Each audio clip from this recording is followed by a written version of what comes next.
নির্বাচন কমিশনের বিরুদ্ধে সুর চড়ালেন উত্তরবঙ্গ উন্নয়ন মন্ত্রী উদয়ন গুহ।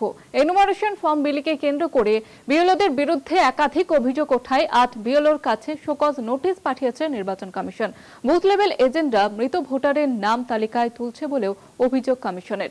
নির্বাচন কমিশনের পদক্ষেপের সমালোচনা উদয়নের। এনুমারেশন ফর্ম জমা দেওয়ার আগে মৃত ভোটারদের নাম তালিকায় তোলা হচ্ছে কিনা তা কমিশন জানলো কি করে, প্রশ্ন উদয়নের।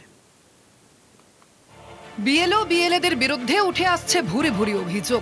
কড়া পদক্ষেপ নিয়েছে নির্বাচন কমিশনও। এবার কমিশনকেই কাঠগড়ায় তুললেন উত্তরবঙ্গ উন্নয়ন মন্ত্রী উদয়ন গুহ। জাতীয় নির্বাচন কমিশনের বিশেষ প্রতিনিধি দল গত 5 থেকে 7 নভেম্বর কোচবিহার, জলপাইগুড়ি, আলিপুরদুয়ার 3 জেলায় পরিদর্শনে এসেছিলেন। প্রতিনিধি দলের দেওয়া রিপোর্টে 8 জন বিএলওদের বিরুদ্ধে এফআইআর করার নির্দেশ কমিশনের। তাদের শোকজ নোটিশ পাঠিয়েছে নির্বাচন কমিশন। অভিযোগ, তারা এনুমারেশন ফর্ম বিলিতে এসআইআর এর নিয়ম লঙ্ঘন করার চেষ্টা করেছে। পাশাপাশি বিএলএ অর্থাৎ বুথ লেভেল এজেন্টরা মৃত ভোটারের নাম তালিকায় তুলছে বলেও অভিযোগ কমিশনের। জাতীয় নির্বাচন কমিশনের এই পদক্ষেপের সমালোচনা করে উদয়ন বলেছেন, এখনো তো শুধুমাত্র ফর্ম বিতরণ চলছে, এর মাঝে কমিশন কি করে জানলো বিএলএ মৃত ভোটারের নাম তোলার চেষ্টা করছে, প্রশ্ন উদয়নের। আমি জানি না নির্বাচন কমিশন কোথা থেকে খবর সংগ্রহ করেছেন, কোথা থেকে খবর পেয়েছেন, কার বিরুদ্ধে এফআইআর করেছেন সেটাও আমার জানা নেই। আমি এবং আমরা গ্রামে গ্রামে ঘুরছি। এখন পর্যন্ত যত খবর সংগ্রহ করেছি তাতে করে ফর্মগুলো বিলি হচ্ছে।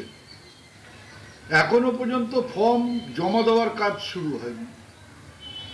তো সেই ফর্ম জমা দেওয়ার কাজটাই যদি শুরু না হয় তাহলে নির্বাচন কমিশন এই খবরটা কোথা থেকে সংগ্রহ করলেন যে জোর করে একজন মৃত ব্যক্তির নাম তোলার চেষ্টা হচ্ছে? সেই ফর্মটাই তো এখন পর্যন্ত ফেরত আসেনি। জোর করে কি মৃত ব্যক্তিকে ফর্ম দেওয়ার কথা বলেছে কেউ?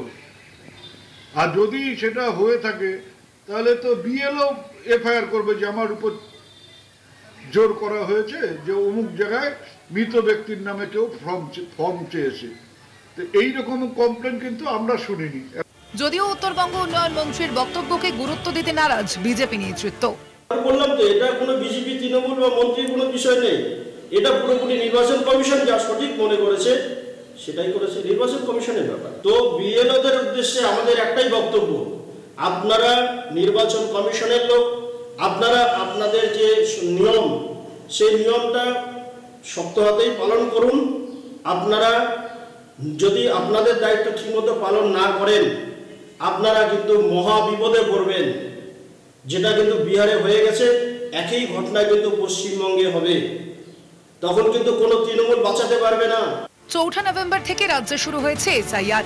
বাড়ি বাড়ি গিয়ে বিএলওরা ভোটারদের হাতে তুলে দিচ্ছেন এনুমারেশন ফর্ম। কখনো ক্যাম্প করে ফর্ম বিলি, আবার কখনো চায়ের দোকানে ফর্ম বিলির অভিযোগ উঠেছে বিএলওদের বিরুদ্ধে। বেশ কিছু বিএলওর বিরুদ্ধে ব্যবস্থাও নিয়েছে কমিশন। কমিশনের পদক্ষেপের পরে বিএলওদের বিরুদ্ধে ওঠা অভিযোগ বন্ধ হয় কিনা নজর সেদিকেই।